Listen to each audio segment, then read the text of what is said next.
Sou formanda em licenciatura em matemática pela Universidade Federal Fluminense. E como trabalho de conclusão de curso focado na educação financeira escolar, eu desenvolvi 5 aulas utilizando temas transversais. Então tem aula sobre gênero, meio ambiente, saúde mental, e hoje eu vim falar sobre trabalho. Essa aula já foi aplicada numa turma NEJA 4 em Niterói, em junho de 2024. Então, como é uma turma NEJA 4, ela era uma turma que já estava no seu último módulo, contando os segundos para terminar a escola, para receber o diploma, e composta por 31 alunos, mas apenas entre 7 a 13 alunos frequentavam cada aula. E como característica, né, de uma turma da EJA, ela era bem heterogênea, com alunos entre 18 e 55 anos. Para começar a aula, eu falei sobre os tipos de trabalho e suas características. Então, o que é o trabalho assalariado, autônomo, forçado, voluntário? Eu fui dando vários tipos e explicando para conseguir identificar as características de cada um, né? Depois eu foquei especificamente no trabalho forçado, e aí eu apresentei o Código Penal, que define o que é um trabalho análogo à escravidão e suas consequências. Apresentei um vídeo curto explicando o ciclo do trabalho forçado, que acontece atualmente, e depois um vídeo curto também de um depoimento de um homem que trabalhou boa parte da sua vida em condições análogas à escravidão. E aí, enquanto ele falava, apareciam imagens das condições de trabalho e de moradia dele. Por último, para fechar essa parte, foram apresentadas 5 reportagens super atuais, publicadas em 2023 e 2024, mostrando quantas pessoas foram resgatadas de condições análogas à escravidão, algumas situações de resgate. Então, uma senhora que por mais de 50 anos trabalhou em condições análogas à escravidão, trabalhadores no Sul. Então, algumas situações relacionadas a trabalho forçado, né? Para mostrar o quanto isso ainda é presente no país hoje em dia, quanto isso é recorrente, quanto tá em tudo quanto é lugar no Brasil. Fechando essa parte, eu entrei nos direitos trabalhistas. Neste momento, eu entreguei uma folha para cada um, contendo os 17 direitos trabalhistas que abordei em sala. Então, licença paternidade, maternidade, férias, FGTS, verbas decisórias,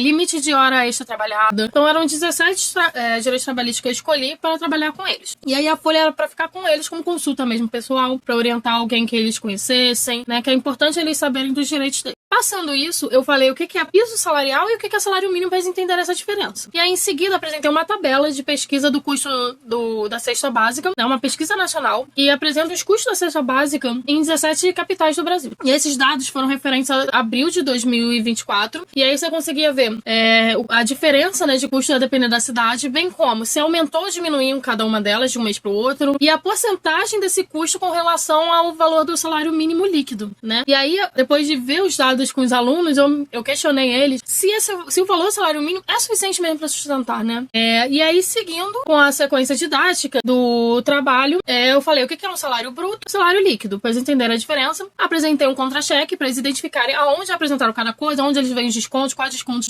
foram colocados, foram retirados, né, do salário dele, onde aparece salário líquido, para eles conseguirem ver. Às vezes vem errado, as empresas são grandes, muitos trabalhadores, então é importante eles saberem identificar.